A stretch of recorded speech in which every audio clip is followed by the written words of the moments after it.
Бұл көрініс, құрметті, біздің көрермендер оң жақ, сол жақ шарды оң жақтан сол жақтан алға қарай қозғалту.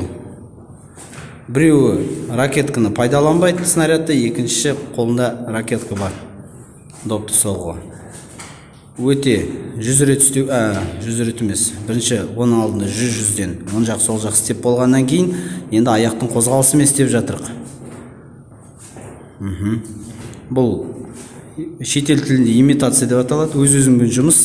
Жауды жеңу керек, жау кім қай жерде? Лалагүл. Жау кім? Қарсылас кім? Қарсылас қай жерде? Айта қойшы. Ішінде, иә?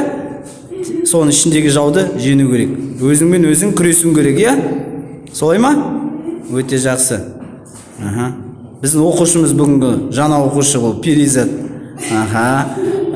Лалагүл мен Айназдан басқа біздің қосымша өзіміздің жұмасына бір 2 рет келіп кететін оқушымыз бар, ол Перизат. Жақсы.